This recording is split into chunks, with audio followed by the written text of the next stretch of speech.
Comme convenu, OVNI créateur de l'humanité, petit 2, c'est-à-dire les effets secondaires après contact, hein, l'affaire du clos des esprits. Parce qu'on revient sur les mêmes musiciens, faut pas oublier, hein, donc c'est ça qui est hallucinant. Tiens, juste un, je vais vous faire voir ça. J'adore ce film, je ne sais pas combien de fois je l'ai vu. En Blu-ray, hein, évidemment. Ah oui, parce que moi je suis passionné de cinéma, donc je vais pas non plus, bon... Donc j'adore, ça c'est la suite, c'est le 2, je ne sais même... J'ai du mal avec l'anglais, hein, Jurassic World... ou 2, on va dire. Et franchement, j'adore le 2. Je me demande même si je préfère pas le 2 que le 1. Franchement, les effets spéciaux, ça coupe le souffle, j'adore ça. Je vous remettrai le lien en dessous de mes collections en dessous. Comme ça, vous verrez. Ah, ça fait super chouette. Hein. Puis le volcan, alors là, je trouve ça magnifique dedans. Quand ça pète, là, alors les effets spéciaux, et puis à la fin, avec le manoir, et puis je ne sais plus son nom, un des raptors, je sais plus quoi, là. Enfin, la nouvelle espèce qu'ils ont créée, évidemment, c'est imaginaire, un hybride. Et j'adore ça. J'adore ça. Je préfère le 2 que le 1, Jurassic World 1. Mais je préfère quand même Jurassic Park 1 de 1993, de Spielberg. Et oui. Il y en a eu 5, mais c'est toujours mon préféré celui-là. Bon, allez, c'est parti. Alors, je mets la musique.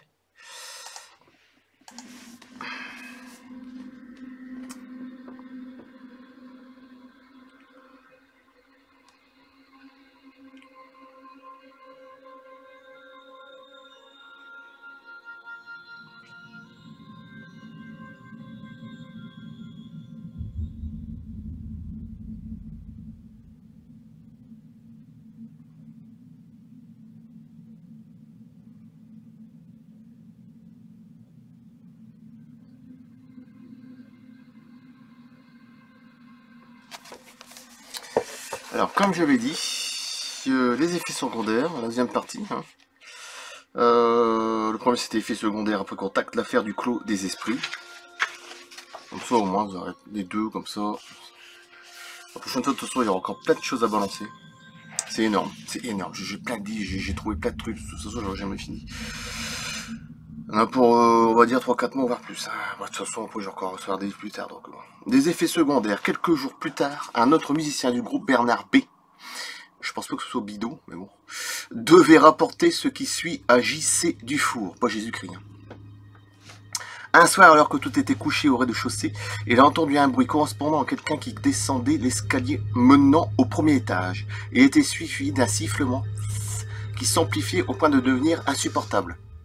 Là, ça commence fort. Son corps a été envahi par une chaleur intense et une paralysie. Donc il y a une présence, ça c'est sûr et certain. Il a voulu prévenir ses camarades, mais il a été incapable. Ça me rappelle ce que j'ai eu une fois dans le lit, incapable de bouger, paralysie et tout dans l'oreille. Bon, bref. Le sifflement a duré environ 3 minutes, puis a diminué. À l'extérieur, il y a eu un éclair très puissant comme un flash de photographe, car les volets de la fenêtre n'étaient pas fermés. À mon avis, ça doit être bien plus puissant qu'un flash de photographe.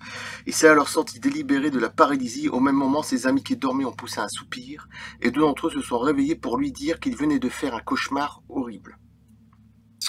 Pendant 3 jours, il s'est senti très faible, comme quelqu'un qui vient de relever d'une maladie. L'enquêteur précise que ce soir-là, le temps était au beau fixe et il n'y avait aucun orage dans la région. Nous parions que si Bernard B. avait été mis en régression hypnotique, il aurait révélé une abduction tellement réaliste qu'il aurait juré qu'elle s'était produite encore. Un mois plus tard, le 20 août 1971, vers 21 h, Bernard B. et 2 autres de ses amis se rendent à leur rendez-vous du Clos des Esprits.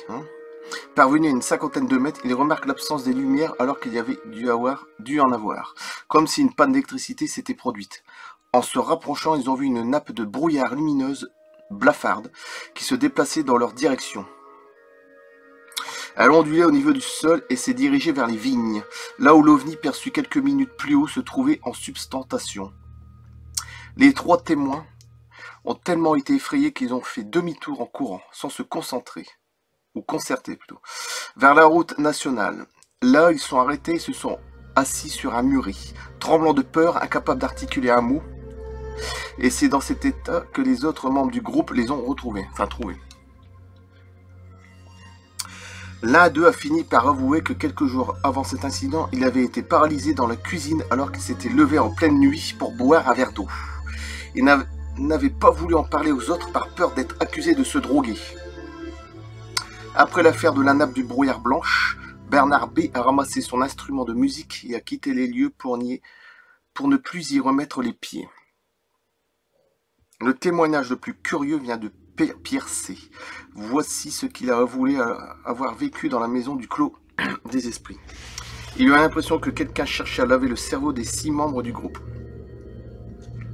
Un soir, un hurlement particulièrement horrible s'est fait entendre à l'étage où personne n'était censé se trouver.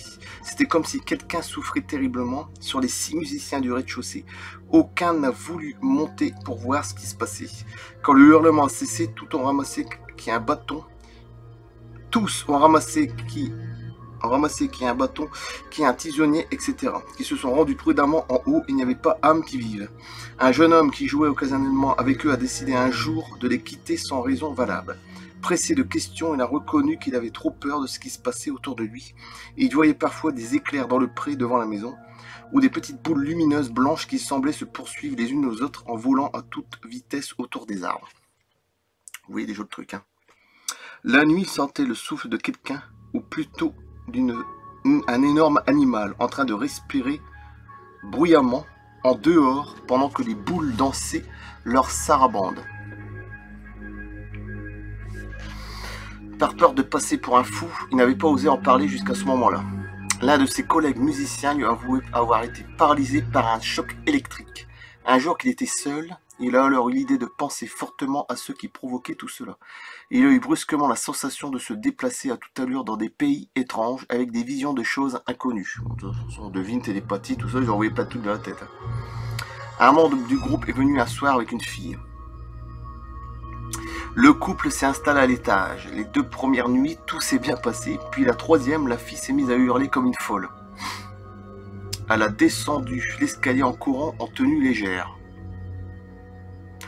Calmée, elle a rencontré que quand son ami s'était rendu au bas des toilettes, il avait laissé la porte de la chambre ouverte. Elle avait vu tout à coup la grosse poignée de la porte qui tournait toute seule. Ah, j'imagine le truc.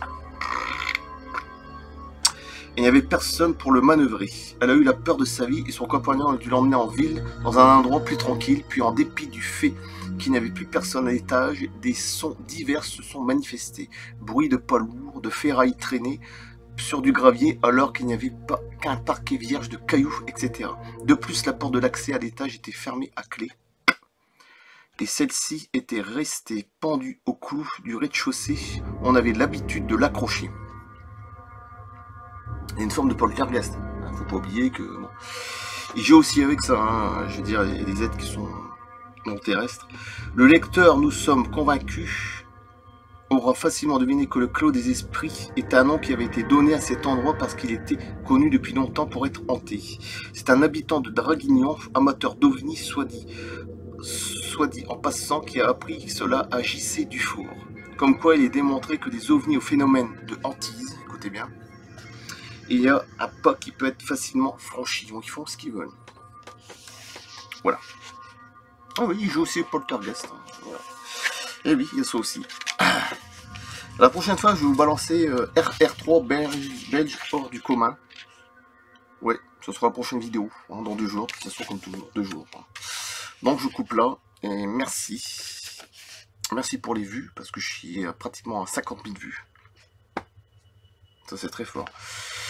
C'est très bien, et les abonnés, je suis à 283, 4 ou 5, je ne sais plus. Enfin bref.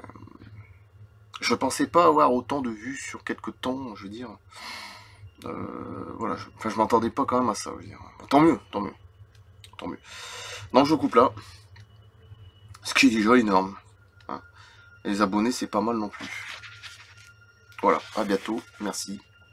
À la prochaine vidéo, et je vais essayer RR3 belge hors du commun ou autre chose, hein, je verrai bien. De toute façon, notamment. Des aliens vivraient-ils parmi nous? Alors, le problème, c'est que celle-là, elle est vachement longue à lire. Celle-là, il faudrait la faire en 2 parties aussi. Pourquoi pas? Je coupe, à bientôt dans 2 jours. Merci.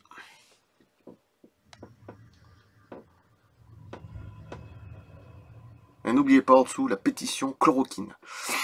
plus ma collection de cinéma. Bon, je vais la mettre en dessous, je sais que c'est pas pareil, mais bon. Vous avez un aperçu de ma petite collection. À bientôt.